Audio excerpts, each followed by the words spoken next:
Little bit about the festive demand and segments that are showing strong growth when it comes to Technopak. We've got the management now joining in. Arvind Singhal is the chairman and managing director with us on the show live.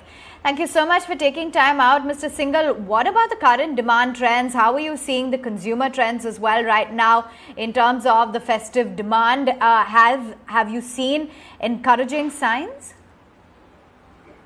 So let me give an answer by saying yes and no both. In the short term, when you look into the festive demand across a few categories, those few categories obviously are the ones which are consumer electronics, consumer durables, kitchen appliances, in a different segment, four-wheelers in particular. All of these actually give the impression that, look, perhaps the worst is behind us as far as consumption is concerned and the demand is back. Having said so, there are other categories which are much bigger in terms of the impact on the overall consumption basket of the consumers in India. And this is where I'm not very sure whether we can see across board, across all category demand bouncing back. In fact, the impact of lower incomes, job losses, is already beginning to be felt in this particular season. Two-wheelers being just one example of those. The sales of very, very big categories like clothing remain to be subdued. Even categories like footwear remain to be relatively subdued compared to what would have been expected. So it's a mixed bag. One would like to be very optimistic about the economy coming back on track. But so far, I think one has to examine very, very carefully which category is showing sign of bounce back and which categories are lagging behind. Okay. So fairly encouraging then it seems, Mr. Singhal. And, what about the trigger, the fact that the government is likely to hike the DA of 4.8 MN along with the other recent boosts to increase more cash in consumers' hand? Do you think that is likely to provide a more, a more decisive change in consumer spending patterns? Impact, if any, would be absolutely negligible. Let me give you again some data to support it. The total merchandise private consumption is about $800 billion. And the total spending of consumers on services is another $800 billion. So we're talking about private spending of about 1,600 to 1,650 billion US dollars. If you look into the total amount of stimulus, the so-called stimulus 2, and maybe even the so-called stimulus 1, which at the best of estimates was no more than about 2,50,000 crores, which translates to roughly about $30 billion or so. Now, on a base of $1,615 billion, 1,650, what is $30 billion? And of that, bulk of that money was given out in the month of April and May itself. So unless we are talking in hundreds of billions of dollars of money being given to the customers to spend directly or indirectly, I think there is nothing like a stimulus as far as private spending is concerned, according to me. And therefore, we will not see any kind of an impact or absolutely very minimal impact of the so-called stimulus. And I'll actually emphasize the word so-called stimulus. Mr. Singhal, okay, so let me just understand, from what you've said so far, you're actually saying that the so-called recovery is tepid, that particularly when it comes to the sort of smaller segments, for instance, two-wheelers, etc., which are lower budget segments, pardon me, that we're definitely seeing that lag with job losses and so forth. Now, the reason I'm probing you on this is because we just had a guest just before this talking about how the demand for luxury cars is spiking to never before seen levels. So just trying to understand the discrepancies here. You refer to the fact that different segments are behaving differently, but if we could just break that down a little further, because we are seeing mixed reports coming in, e-commerce sites that are claiming that that segments like clothing are actually doing really well. Okay. So again, I think it's about how you interpret data, and I'm using data in this case. The total contribution of e-commerce as a percentage of total consumer spending in India is still about 3%. 3%.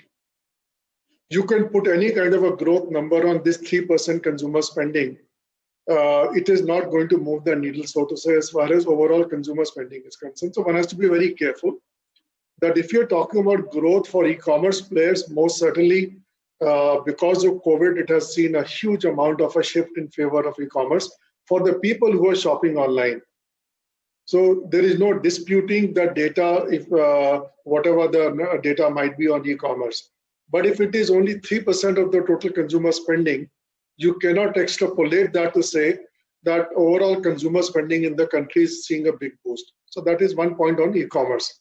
Let's talk about the sales of luxury vehicles in India. Whichever way luxury is defined, the numbers last year were in the range of 50, 60,000 vehicles per year.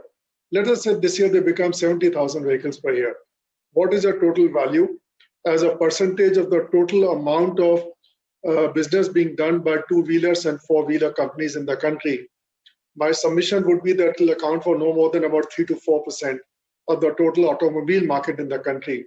So even if that luxury segment has shown a sign of a growth, I think again the very, very low base of luxury spending in India and luxury vehicles in India will probably be good for the luxury car makers for sure. But it is not reflecting the status of the health for the automobile industry in general. And understood. That does clarify things to quite an extent.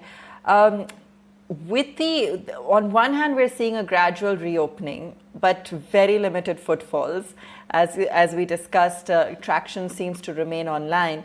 On the other hand, we're starting to see, while some amount of salaries are being reinstated along with this gradual reopening, on the other hand, there are big fears of a second wave. People are not stepping out, so on and so forth. So what happens post-festive season? Because if there has been any optimism around a recovery, it's been primarily pinned on these couple of months.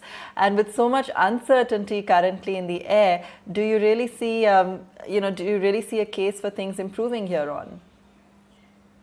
Unfortunately, I remain to be a bit concerned about the recovery part of it. Much as I would like to believe or hope that I'm wrong in this case. So firstly, again, I'll go back to the point I made a short while ago. The recovery for the economy will mean that the spending across all segments of consumer spending, not only merchandise, but even services, they come back. So when I talk about services, domestic travel and tourism, hospitality, restaurant industry is such an important industry for the country. They have been badly decimated, as we know, over the last 8-9 months. And despite the opening, that industry continues to struggle. So yes, some amount of money which could have gone into spending on those services, consumers have it with them, and therefore that spending is being done on some categories of merchandise. But overall, we need to look into this $1,650 billion consumer spending which was there last year on merchandise and services. And unless we see growth in every segment or stabilization at least in every segment, we cannot say that the recovery is broad-based. It could be recovering for a particular sub-segment, like I just mentioned, consumer durables, electronics, but that doesn't mean that the whole economy is on the path to a sustained recovery. The point you made just now, that even the post-festive season, let's say post-Diwali season, unless consumers have extra money in their hands, I fail to understand that how the economy is going to come back to on its rails, and how would consumer spending sustain? Where is the pent-up demand in terms of where's the pent-up money to fulfill that demand, so to say? So if the money is not there in the hands of consumers at large, I'm not talking about the very affluent or the very rich, but across board, if the money is less in the hands of consumers, this recovery cannot be sustained. There is little money in the hands of the consumers today.